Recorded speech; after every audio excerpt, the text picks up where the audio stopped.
A couple years ago, I read this book, and it's called The Irresistible Revolution. It's written by Shane Claiborne. And Shane is very involved with homeless people, and he made this statement about Christians. Most Christians are concerned about the homeless issue in the world, and almost all Christians don't know the name of a single homeless person. And I read that, and I thought, well, that's me. And for me, I don't give money to homeless people, but when I see them, I will stop. I'll go to swing through In and Out and buy them something and roll down my window and hand it out to them. And I made up my mind I was going to be different. I wasn't going to just roll down my window and hand food to a homeless person. I was going to actually know the name of a homeless person. So I decided to go visit the homeless. And where do you do that around here? Any guesses where I went? Mira Mesa, right? It's freeway close. It's right there. We could just find them right there. So I remember the first guy I went to. It was kind of an interesting experience. I got some food, and I decided I was going to hand it to him and sit down and eat with them, and I gave it to him, and he was eating away, and I found out this guy, there are two things he's really passionate about. He's really passionate about Jesus, and he's also super passionate about marijuana, okay? I thought that was an interesting mix, the way that worked. So I moved on. I got his name, but I moved on to another homeless guy. Could only help him with half of his issues. So this other guy I met was tall, about 6'3". His name was Wayne. Bunch of red hair and big red beard. And I bought him a meal, and we sat down and talked. And as we talked, he told me his story, which is amazing.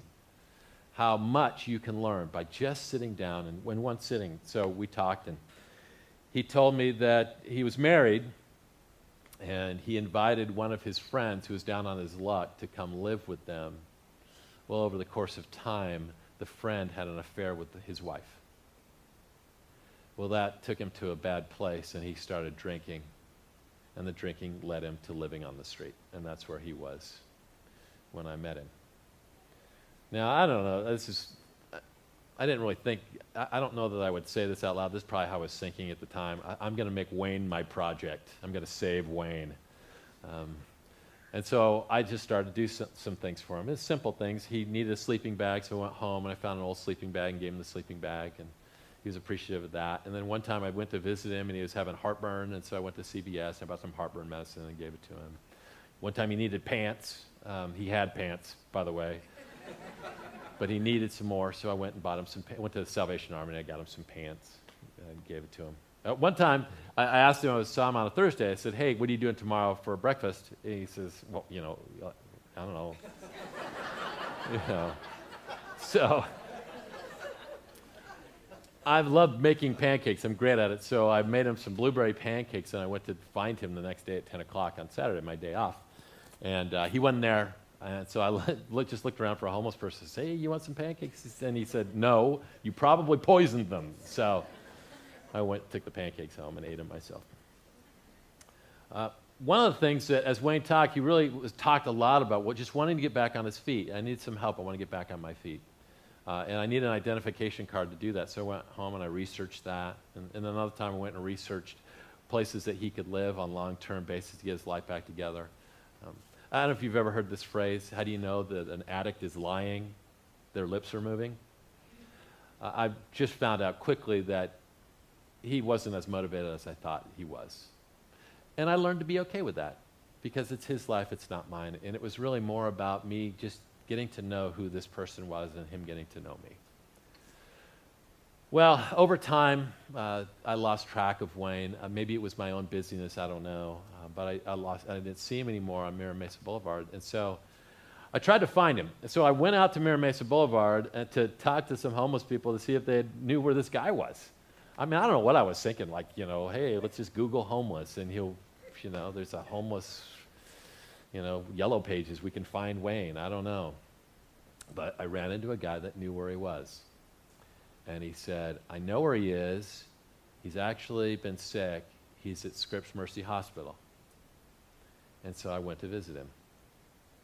And I thought, I don't want to show up empty-handed. I want to get him a present. The only thing I really knew that he liked was cigarettes. So I went, it's kind of a fun experience for me going to buy cigarettes, in the rough part of Mira Mesa,